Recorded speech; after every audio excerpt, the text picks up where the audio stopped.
তেসরা মার্চ শহীদ ধনঞ্জয় ত্রিপুরা শহীদান দিবস।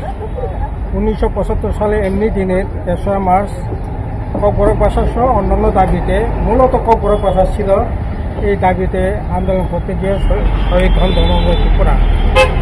ককবরক ভাষা আমাদের রাজ্যে, আমাদের ত্রিপুরাবাসীদের মাতৃভাষা, ত্রিপুরাসাদের মাতৃভাষা। দীর্ঘকাল রাজন্য শাসনকাল থেকেই এই ককবরক ভাষাকে স্বীকৃতি দেওয়ার তো দূরের কথা, এই ভাষাটাকে সেখানে বড় করবার কোনো উদ্যোগ ছিল না। এমনকি রাজ পরিবার থেকে ককবরক ভাষা ভুলেই গেছে। এরকম অবস্থার মধ্যে দাঁড়িয়ে ককবরক ভাষা আমাদের মাতৃভাষা, এই ভাষা সরকারিভাবে স্বীকৃতি দিতে হবে, লেখাপড়ার মাধ্যম করতে হবে। এই দাবিতে আন্দোলন করতে গিয়ে তৎকালীন কংগ্রেস সরকারের পুলিশ আপনার ধনঞ্জয় ত্রিপুরাকে সেখানে শহীদে বরণ করতে হয়েছে।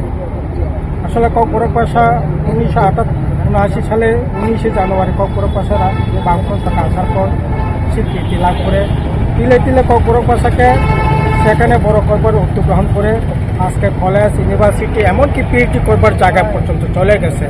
কিন্তু এই ককবরক ভাষাকে এখন স্ক্রিপ্ট কী হবে এগুলি নিয়ে বিতর্ক করে ককবরক ভাষার যে উন্নয়নটাকে সেখানে বাধাগ্রস্ত করে রেখেছে। ককবরক ভাষা আরে স্ক্রিপ্ট তো হতে পারে, সেই সময়কাল বাস্তব পরিস্থিতির মধ্যে দাঁড়িয়ে বাংলা স্ক্রিপ্ট হয়েছে। তারপর বিজ্ঞান প্রযুক্তি উন্নতি ঘটেছে, বিশ্বায়ন ঘটেছে, ফলে রোমান স্ক্রিপ্টের চাহিদাও বেড়েছে। আমরা ঠিক করেছি, বামফ্রন্ট সরকার নীতিগতভাবে অবস্থান গ্রহণ করেছে যে না, ওই ইংরেজি স্ক্রিপ্টই চলবে যতক্ষণ পর্যন্ত নিজস্ব স্ক্রিপ্ট না হবে, যতক্ষণ পর্যন্ত এই স্ক্রিপ্টের সমস্যার সমাধান না হবে, দুটো স্ক্রিপ্টই চলবে।